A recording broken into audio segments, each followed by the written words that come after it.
C TET का exam दिसंबर वाला हो चुका है और अब आप लोग आंसर की वगैरह का वेट कर रहे होंगे। इसके बाद फिर रिजल्ट रहेगा और फिर इसके बाद अगला सी टेट का जो फॉर्म भरा जाएगा अगला सी टेट एग्ज़ाम का, उसकी तैयारी होगी। और उससे पहले उम्मीद है कि बीएड का गजट आ जाएगा और इस बार बीएड को भी मौका दिया जाएगा प्राइमरी में। तो बीएड का गजट तो तैयार हो चुका है, एनसीटीई के अध्यक्ष बता ही चुके हैं, सारे अपडेट्स आपको मिल ही रहे हैं। अब बस गजट जारी होने की देरी है। अब कुछ दिन ही रह गए हैं मात्र, बीएड का गजट जारी हो जाएगा। इसके बाद बहुत साल हो गए हैं, भर्तियां बहुत कम आई हैं और अब यूपी शिक्षा सेवा चयन आयोग काम करने लगा है, लगातार अपडेट्स आ रहे हैं। एलटी में नियुक्ति प्रक्रिया चल रही है। इसके बाद टीटी पीटी का कहा जा रहा है कि अप्रैल में एग्ज़ाम होने की संभावना है। और आज का अखबार आप देखेंगे तो लाइब्रेरियन की भी भर्ती आने की चर्चा है। तो लाइब्रेरियन की भी भर्ती आएगी। जो लोग बिली वेमली वगैरह किए हुए हैं तो वो लोग इस पर ध्यान दें, वो भी तैयारी करते रहें। और जो आज की बातचीत है, ये एक भाई साहब हैं, उन्होंने जो है जूनियर का टेट पास कर लिया है, प्राइमरी का भी टेट पास हैं और एज को लेकर के बात कर रहे थे। और भी बहुत सारे बिंदुओं पर बातचीत हुई है। ये वित्त विहीन शिक्षक हैं और वित्त विहीन को भी लेकर के थोड़ी बहुत बातचीत हुई है। चूँकि ये टेट पास हैं प्राइमरी का भी, तो वर्षवार नियुक्ति को भी लेकर के थोड़ी बातचीत हुई है। तो प्राइमरी भर्ती या जूनियर भर्ती या टेट पास वर्षवार नियुक्ति जो हम बताते हैं, आप जिसके भी बारे में जो भी जानकारी वगैरह लेते रहते हैं या हमसे जुड़े हमसे प्राप्त होती रहती है, आज भी सारी बातचीत इन्हीं बिंदुओं पर हुई है। तो लाइब्रेरियन की भी भर्ती आने वाली है, एलटी ग्रेड की नियुक्ति प्रक्रिया चल रही है, टीटी पीटी संभावित है अप्रैल में और यूपी शिक्षा सेवा चयन आयोग भर्तियों का कैलेंडर उम्मीद है कि फरवरी के आसपास जो है जारी करेगा। तो भर्तियों का अब सिलसिला शुरू होने जा रहा है और हो ही चुका है। तो आप लोग तैयारी पर फोकस कीजिए, तैयारी शुरू कर दीजिए। और कंपटीशन का दौर है, बहुत टफ कंपटीशन है, तो आपको इस कंपटीशन में बीट करके एक सीट लेना है। इसके लिए अभी से लग जाइए। वर्षवार नियुक्ति भी हम बताते हैं तो बैठे बैठे ही आप सोचेंगे कि हर चीज़ हासिल हो जाए, तो ऐसा नहीं होने वाला। पढ़ाई तो चाहिए ही चाहिए, पर डे 2 से 4 घंटा पढ़ना ही पड़ेगा। अगर आप इतना नहीं कर पा रहे हैं तो फिर शिक्षा के क्षेत्र में आपके लिए जगह नहीं है, भूल जाइए। इतना आसान नहीं हो गया रह गया है अब। तो प्राइमरी भर्ती, जूनियर भर्ती, लाइब्रेरियन और इनकी मिसेज जो है लाइब्रेरी बिलीव या एमलीव की हुई हैं, उससे भी संबंधित थोड़ी बातचीत हुई है। और वित्त विहीन है तो उससे भी संबंधित बात हुई, हमने बताया। ये सब चीज़ें आप ध्यान से सुनिएगा। चलिए आपको सुनाते हैं पूरी बातचीत। अखबार आप लोग नहीं देख रहे हैं, अखबार में अपडेट्स लगातार आ रहे हैं, कुछ न कुछ न्यूज़ आता ही रहता है। अखबार देखना बहुत ज़रूरी है। बीएड के गजट को लेकर बिल्कुल परेशान मत होइए, वो आपके हाथ में नहीं है, वो काम एनसीटीई का है। एनसीटीई अपना काम कर रही है और आगे करेगी, तो बेफिक्र रहिए, तैयारी कीजिए। और वही पुरानी बातें कि कमेंट कर दीजिएगा, जो भी आपके सवाल वगैरह हैं। वीडियो को लाइक कर दीजिएगा, चैनल को सब्सक्राइब नहीं किए हैं तो कर लीजिएगा, बेल आइकन दबा दीजिएगा, वीडियो को खूब शेयर भी कर दीजिएगा ताकि और अनेक लोगों तक जानकारी पहुँचे। चलिए आपको सुनाते हैं पूरी बातचीत। नमस्कार, आप सभी का स्वागत है हमारे YouTube channel TET pass all पर। हेलो। हेलो। हाँ, कौन? हाँ, प्रणाम सर, पाठी बोल रही हूँ मेदावल से। हाँ, प्रणाम सर, ये कह रहे हैं कि टेट पास ऑल तो हम हमेशा वीडियो देखते ही रहते हैं। तो जैसे मान लीजिए कोई जूनियर केवल पास हो 2011 से 18 के बीच में, तो मतलब उनका भी पहले ही उसमें हो जाएगा? जूनियर की भर्ती आने वाली है और इसके पहले भी आई थी जूनियर एडेड की जी। तो जूनियर जो लोग पास हैं तो वो तैयारी करें, भर्ती फिर आने जा रही है। जी। तो आपका सिर्फ जूनियर का है? नहीं, प्राइमरी भी निकला है इनका 18 में। अच्छा। मेरे हस्बैंड हैं और मतलब वो 2011 में जब टेट हुआ था तो उसमें उनका जूनियर निकला हुआ था। अच्छा, तो अब इस वक्त करंट में देखा जाए तो करंट में उनके पास प्राइमरी का और जूनियर का दोनों का टेट क्लियर है ना? जी सर। अच्छा, तो प्राइमरी वाला कौन से वर्ष में हुआ है? प्राइमरी वाला ये 18-19 में हुआ है इनका। 18-19 में हुआ है ना, तो उनको जो है कहिए कि सुपर टेट का सिलेबस ले करके तैयारी करें। प्राइमरी की भी भर्ती आने वाली है, जूनियर की भी आने वाली है, तो तैयारी करें। जी सर। उनका आप ये बताते हैं ना कि मतलब पुराने, उससे पहले पुराने लोगों का होगा। उनका टेट तो अभी इधर का है ना, 19 वाला बता रही हैं आप। 18 में हुआ था ना जी? 18 में हुआ था इनका प्राइमरी वाला, और वो जूनियर वाला निकला था वही 11 में। 18 मतलब 69 भर्ती, इससे पहले टेट पास हो गए थे? टेट पास वही जूनियर वाला हुआ था सर। नहीं, प्राइमरी टेट जो 69 भर्ती हुई। हाँ प्रणाम सर। हाँ प्रणाम। आपका जो प्राइमरी का जो टेट है जी जी, वो 69 भर्ती से पहले आप पास हो गए थे, उसके बाद वाला है? बाद वाला है सर। 18-19 दोनों साल हमारा मतलब निकला है प्राइमरी टेट जो है। तो 18 में अगर आप टेट पास है तो 69 में से पहले हो गया ना आपका? जी जी, हाँ। तो वर्षवार वाला हम बताते ही रहते हैं। जी जी, तो उसमें तो क्या होना है, कैसे होना है, तो वो सारी चीजें बताते हैं। और नई भर्ती भी आने वाली है प्राइमरी जूनियर की। जी, तो सारी जानकारी लेते रहिए, अपडेट रहिए और तैयारी करते रहिए। जी सर। प्राइमरी और जूनियर की भर्ती आएगी, उस पर्पज से भी तैयारी कीजिए। और अगर वर्षवार वाले में जो है पहले चरण में होता है 11 से 18, वहाँ भी मौका मिलेगा, तो वहाँ भी पढ़ाई ही काम आएगा। जी सर। तो पढ़ाई पर फोकस कीजिए। पढ़ाई में जो है आप जितना करेंगे वही आपके हाथ में है। अभी करते क्या है? उम्र का बाउंडेशन नहीं है ना? अभी एज कितनी है? 15 फरवरी 80 हमारा डेट ऑफ बर्थ है। तो 80, 20 उधर और 24 इधर। हाँ। तो 44 लगभग। कैटेगरी क्या है? जनरल। जनरल कैटेगरी है 44। तो शिक्षक भर्ती जो आ रहे हैं या आएंगे उनमें तो रहेगा ही रहेगा एज लिमिट। और जो वर्षवार नियुक्ति होगी उसमें जो है एज लिमिट में छूट मिलेगा। और अभी सुनने में आ रहा है, जानकारी मिल रही है कि जो नई भर्ती आने वाली है जी, उसमें भी कुछ, चूंकि पद बहुत खाली हैं, तो हो सकता है कि इस बार 5 साल या 10 साल की उम्र की छूट नई भर्तियों में भी दिया जाएगा। जी जी, तो आगे एज लिमिट क्या रहेगा, किसमें कितना छूट मिलेगा, वो तो जब आएगा तब आएगा सामने। लेकिन अपने हाथ में एक ही चीज है, वो है तैयारी। हाँ अध्ययन। जी सर। अभी क्या करते हैं आप? सर हम वित्त विहीन इंटर कॉलेज में मतलब पढ़ा रहे हैं इसमें। वित्त विहीन में पढ़ा रहे हैं, तो आप जो है वित्त विहीन में लगे हुए भी हैं। जी जी, अनुभव भी है, तो उसका भी लाभ मिलेगा। जी। तो आप बस टाइम टेबल बनाइए कि 24 घंटे में 8 घंटा सोना है, और स्कूल का टाइम 6 घंटे 8 घंटे जितना हो उसका। उसके बाद जो बच गया टाइम, तो उसमें घर परिवार और पढ़ाई सारी चीजों को देखते हुए टाइम टेबल बनाइए। और पढ़ाई के लिए पर डे कम से कम 2 घंटे, या इससे अगर ज्यादा संभव हो तो ज्यादा। नहीं सर, हम प्रतिदिन जो है 4 से 5 घंटे हम दे रहे हैं।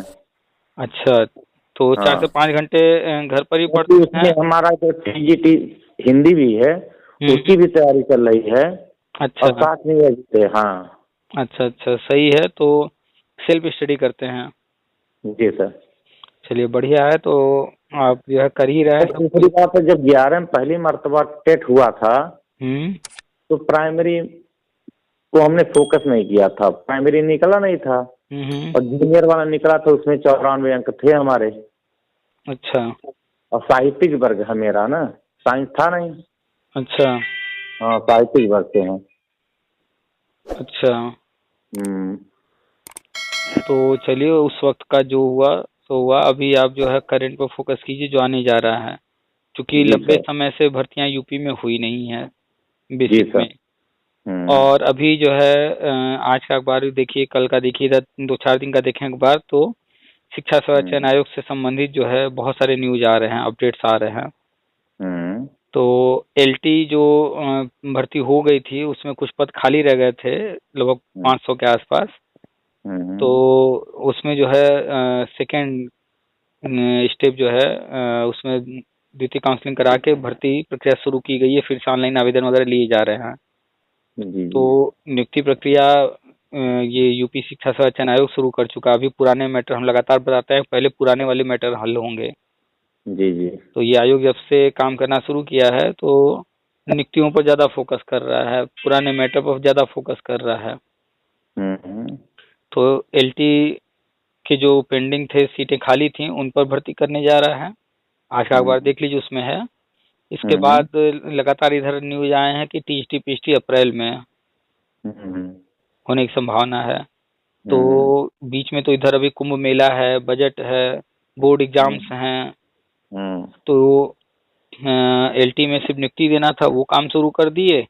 और टीएसटी पीएसटी जो है इसके बाद रख ले रहे हैं, 2-3 महीने और आगे ले जा रहे हैं। और एडेड जूनियर का भी रिजल्ट जो है डिक्लेयर जल्दी ही होगा। यानी कि पुराने मैटर जो है पहले सॉल्व कर रहे हैं। अब जैसे ही ये आने वाले 2-4 महीने 6 महीने के अंदर ये सारे पुराने मैटर सॉल्व होंगे, उसके बाद नए की तरफ बढ़ेंगे। और नए के लिए इन्होंने कैलेंडर भी तैयार कर लिया है। आज ही जो है हमने ग्रुप में डाला भी है कि नया कैलेंडर तैयार हो गया है कि 2025-26 में कौन कौन सी भर्तियां देनी है, 26-27 में कौन कौन सी भर्तियां देनी है, सब प्लान कर लिया गया है। तो 25-26 का कैलेंडर जो है जल्द ही संभावना है कि फरवरी या मार्च तक आ जाएगा। जी सर। कि नए सत्र में कौन कौन सी भर्ती आने वाली है।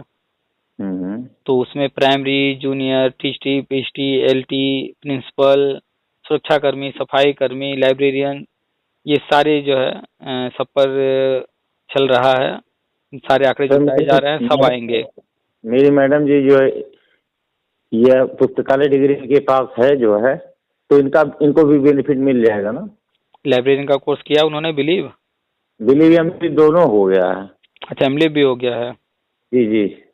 तो बढ़िया है। और एज उनकी क्या है अभी?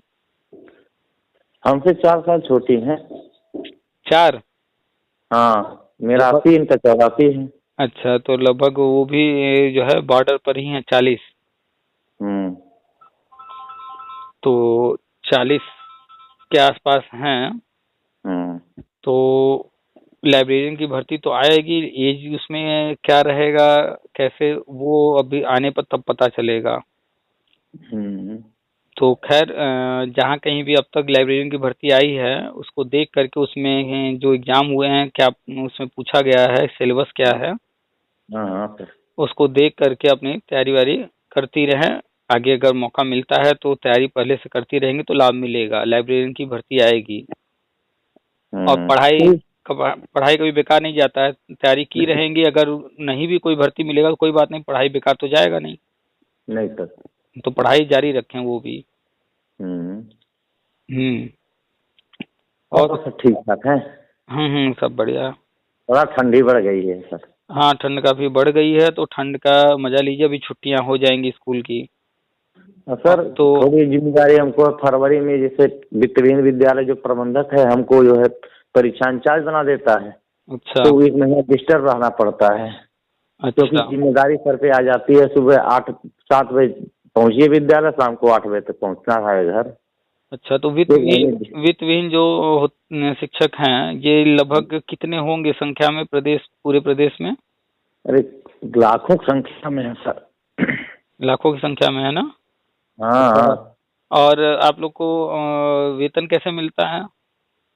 ये प्रबंधक देते हैं, वही है, कोई 5,000, कोई 4,500 यही वेतन। बड़ा शोषण होता है ना, 6-6, 7-7 घंटा पढ़ाना रहता है। अच्छा, यही मतलब प्रबंधक जितना जिसको दे दें। हाँ। अच्छा, ऐसा तो नहीं ना है कि ये जो है गवर्नमेंट की तरफ से कोई मानदेय वगैरह कुछ आता हो? कुछ नहीं सर, कुछ नहीं। अच्छा, मतलब जितने भी वित्तविहीन शिक्षक हैं, हाँ, यानी कि एक तरह से कह दिया जाए तो प्राइवेट नौकरी है बस सर। तो फिर इसका नाम वित्तविहीन क्यों रखा गया है? ये जो प्रबंधक के अंदर में है, प्राइवेट ही एक तरह से है, तो वित्तविहीन का क्या मतलब हुआ फिर? जैसे जब वीर बहादुर सिंह मुख्यमंत्री थे, हाँ, उस समय मान्यता इन लोगों ने लिया था कि हम सरकार से वित्त की मांग नहीं करेंगे, अपने निजी स्रोतों से विद्यालय चलाएंगे। ठीक। और वही मतलब उसी आधार पर ये लोग नियुक्ति करते हैं। अच्छा, मनमानी करते हैं। हाँ, तो जब ये स्वयं सारे खर्चे खुद उठाते हैं, सरकार से इनको कुछ नहीं मिलता है, तो ये तो टोटल प्राइवेट स्कूल हो गए ना। हाँ, प्राइवेट तो ये है। तो जब टोटल ये प्राइवेट स्कूल हो गए तो फिर इसमें जो है वित्त विहीन ये नाम कैसे आ गया, ये नहीं समझ में आया हमें। भाई जैसे अब हम हैं, हमने जो है चाहे किराए पर लिया, चाहे हमारी अपनी खुद की जमीन बिल्डिंग है, अब हम ले करके उसमें विद्यालय मान्यता लेकर चला रहे हैं, तो वो तो मेरा खुद का हुआ कि हम सारा चीज मैनेज हम ही करेंगे। एक तो ये हुआ प्राइवेट, दूसरा जहाँ टोटल सारा चीज गवर्नमेंट का है, और तीसरा जहाँ प्रबंधक का सब कुछ है लेकिन वहाँ पर जो सैलरी देती है गवर्नमेंट देती है, तो उसको एडेड बोल देते हैं। तो आपका इन तीनों में से कौन सा आएगा, किस कैटेगरी में? यही है, प्रबंधक देता है। जैसे मजदूरी समझ लीजिए, जितने दिन पढ़ाएंगे उतने दिन की मजदूरी देंगे वो। अच्छा, तो आप लोग को कैसे, कैश मिलता है या अकाउंट में? नहीं, हैंड कैश देते हैं, अकाउंट में नहीं देते हैं। अच्छा, और कहीं साइन वाइन भी करवाते हैं? हाँ हाँ, रजिस्टर है, उसी पे साइन होता है। तो रजिस्टर पे जितना देते हैं उतना ही लिखा होता है या कितना पैसा लिखा होता है? उतना ही। अच्छा, अगर किसी को 4,000 दे रहे हैं तो उस पर रजिस्टर पे 4,000 लिखा होता है पहले से, उसी पे साइन होता है। हाँ हाँ, मतलब आप जब साइन करते हैं तो वहाँ 4,000 लिखा रहता है कि कॉलम खाली रहता है? नहीं, लिखा रहता है। अच्छा, मतलब ये अखिलेश यादव जी जब मुख्यमंत्री थे, हाँ, उस समय जो है कुछ मानदेय उन्होंने मतलब दिया था, लेकिन कुछ प्रबंधक, जैसा हमारे कुछ प्रबंधकों ने उनकी सूची भेजी नहीं थी। अच्छा, तो वो लोग नहीं पाए। हाँ। अच्छा, हाँ, उसके बाद बीजेपी की गवर्नमेंट बनी, वो भी उसने समाप्त कर दिया। अच्छा, मतलब अखिलेश जी के कार्यकाल में हाँ, 200 करोड़ रुपए मतलब वित्तहीन टीचर को दिया गया था। अच्छा, और ये वित्तहीन टीचर किस कक्षा से किस कक्षा तक पढ़ाते हैं? 6 से 12। 6 से 12 तक वालों को माना जाता है वित्तहीन, यानी एक बार मानदेय के रूप में वहां से पैसा आया था। हाँ, और फिर बाद में वो भी रुक गया। हाँ, रोक दिया गया। अच्छा, अब समझ में आ गया कि क्यों वित्तहीन नाम दिया गया है, कि एक बार जो है गवर्नमेंट की तरफ से दिया गया है। अच्छा, अभी तक थोड़ा सा कंफ्यूजन था इसके बारे में, अब क्लियर हो गया। वही नहीं समझ में आता था, जब प्राइवेट ही सब कुछ देख रहा तो फिर वित्तहीन का क्या मतलब हुआ। तो एक बार हुआ है ऐसा। तो खैर, अब तो राष्ट्रीय शिक्षा नीति यही कहती है कि कोई भी जो है संविदा शिक्षक नहीं होंगे तो वित्तहीन अगर डिमांड करेंगे गवर्नमेंट से कि हमें कुछ दे, तो उम्मीद करना ही बेकार है, क्योंकि वो जो अपने विद्यालयों में शिक्षा में अनुदेशक योजना चला रहे हैं वो उसी को बंद कर रहे हैं धीरे धीरे। हाँ, तो आप लोग एक तरह से सिर्फ प्राइवेट टीचर ही हो गए। हाँ सर। चलिए, तो अभी जो है श्रीमती जी भी कुछ करती हैं? वो भी मतलब एक कॉन्वेंट स्कूल है, उसी में पढ़ाती हैं। अच्छा, कॉन्वेंट स्कूल में पढ़ा रही हैं। हाँ। तो आपने कहीं पर नहीं और प्रयास किया? यहाँ पर तो आप बता रहे हैं बहुत कम वेतन है। नहीं सर, तो हम लोग वही केवल आयु वाला अप्लाई कर रहे हैं। बाकी आप लोग आपका वीडियो सुनते हैं, उससे थोड़ा मतलब आशा मन में है कि कभी न कभी हो जाएगा कुछ। वो तो चलिए, हम अभी बताए हैं, हम ये पूछ रहे हैं कि आपको विद्यालय से बता रहे हैं 4-6 हजार ही बस मिलता है। हाँ। तो इसमें कैसे व्यवस्था चलती होगी इतने कम कमाई में? सर मजबूरी, गाड़ी चलानी पड़ती है, क्या किया जाए। अच्छा, आपका और श्रीमती जी का मिला करके खर्चा चलता है? हाँ। तो श्रीमती जी का कॉन्वेंट से कितना हो जाता है लगभग? 5,000 पाती हैं। अच्छा, और कोचिंग ट्यूशन वगैरह भी पढ़ाते हैं कहीं आपको? नहीं सर, जैसे हम लोगों का जो सब्जेक्ट है, इतिहास है, हिंदी है, तो मतलब इसका कोचिंग कौन करेगा? हाँ, इसका तो कोई कोचिंग करता नहीं है। हाँ। नहीं, लेकिन जैसे छोटे बच्चे हुए 2, 3, 4, 5 वाले, तो इनका तो सामान्य कोई भी पढ़ा सकता है, चाहे कोई विषय हो, हिंदी, गणित, अंग्रेजी सब पढ़ाया जा सकता है। लेकिन हम लोग ग्रामीण क्षेत्र के हैं ना, तो घर पे 50 काम रहता है। जैसे मतलब खेत है, जानवर है, सब कुछ देखना पड़ता है। अच्छा, अपना खेती बाड़ी भी है? हाँ, 2-4 बीघे है, तो उसको भी देखना पड़ता है ना। चलिए, बढ़िया है, खेती बाड़ी और पशु भी पालन किए हुए हैं। चलिए, तो कुल मिला करके अभी आप और आपकी श्रीमती मिला करके महीने का 10-12 हज़ार रुपये इस तरह नौकरी से, और बाकी जो है खेती बाड़ी और पशुपालन वगैरह व्यवस्था जो है। 2 बच्चियां हैं, बड़ी वाली 9th में, उसको बस्ती में एडमिशन करवा दिए। अच्छा अच्छा, बच्ची 9th में। हाँ हाँ, तो हॉस्टल सुविधा है, तो उसको साल में कम से कम 2.25 लाख रुपया देना पड़ता है विद्यालय को। तो वो प्राइवेट विद्यालय है? हाँ, प्राइवेट ही है वो। अच्छा। हाँ, तो वहीं मतलब हॉस्टल की सुविधा, वहीं रहकर खाना पीना? हाँ सब है वही, क्योंकि लड़कियों की जाती है कि उसको कैसे मतलब निराश्रित छोड़ दिया जाए।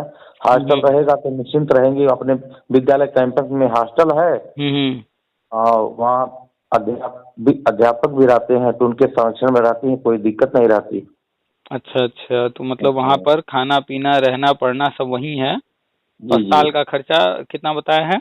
2.25 लाख के करीब है। 2.25 लाख रुपए लगभग खर्चा आ जाता है। चलिए बढ़िया है, बिटिया अच्छे संस्थान में पढ़ रही है। छोटी वाली कौन सी क्लास में? वो कक्षा 4 में है। तो दोनों बेटी ही है? हाँ, 3rd में। अच्छा, दोनों बेटी ही हैं आपको? हाँ, बेटी है। अच्छा अच्छा, चलिए तो आपको बताया कि एक तो ये हो गया कि वर्षवार नियुक्ति आप बता रहे हैं 18 वाला पास हैं। जी सर। तो 11 से 18 हम बताते ही हैं उसमें प्रथम चरण। तो उसमें भी जो है इंटरव्यू हो चाहे जैसे भी होगा, तो पढ़ाई ही काम आना है। और आप पढ़ा भी रहे हैं और पढ़ाई कर भी रहे हैं, तो कोई दिक्कत नहीं आने वाली है। और प्राइमरी जूनियर टीटी पीटी ये सारी भर्तियां और आगे आने जा रही हैं। नया कैलेंडर जारी होने जा रहा है, तो आप पढ़ाई अपना कंटिन्यू रखिए, तैयारी करते रहिए। एक चीज और बस कर लीजिए कि थोड़ा सा कंप्यूटर शिक्षा भी जो है फोकस कीजिए। कंप्यूटर की भी पढ़ाई थोड़ी बहुत करते रहिए, कहीं पर आसपास सेंटर हो तो। आसपास है कंप्यूटर सेंटर? हाँ सर है, कम से कम 7 किलोमीटर दूर है यहाँ से। अच्छा, 6-7 किलोमीटर दूर है। तो जाने में 10-15 मिनट लग जाएगा।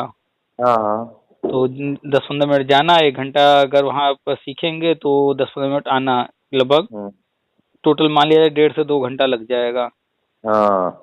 देख लीजिए, अगर संभव हो तो कंप्यूटर क्लास भी ज्वाइन करके कुछ 2-4 महीने कंप्यूटर क्लास भी कर लीजिए, थोड़ा सा अपडेट हो जाए। क्योंकि अब जो एग्जाम्स देख रहे हैं आप, जितने भी धीरे धीरे एग्जाम्स हैं वो सारे कंप्यूटर पर अब हो रहे हैं। और स्कूलों में भी कंप्यूटर हर जगह लग रहा है, डिजिटल बोर्ड लग रहे हैं। जी सर। तो टेक्नोलॉजी का यूज किया जा रहा है। अब सुपर टेट वगैरह के सिलेबस में भी कंप्यूटर आ गया है। तो दिन प्रतिदिन जो है कंप्यूटर को अडॉप्ट करते जा रहा है शिक्षा विभाग। तो कंप्यूटर शिक्षा भी जरूरी है। और अभी छुट्टियां भी होने वाली हैं, तो इस छुट्टियों का जो है लाभ उठाइएगा अधिक से अधिक, सर। पढ़ाई वगैरह। चलिए, करते रहिए, आशीर्वाद देते रहिए। अरे भाई, आशीर्वाद ऊपर वाले से लीजिए। हम आप ही के जैसे सामान्य, बल्कि आपसे छोटे ही हैं, आप उम्र में बड़े हैं। ऊपर वाले से आशीर्वाद लीजिए, उनका आशीर्वाद ही काम आएगा। चलिए ठीक है सर, रखते हैं फिर। ठीक है, प्रणाम सर। प्रणाम।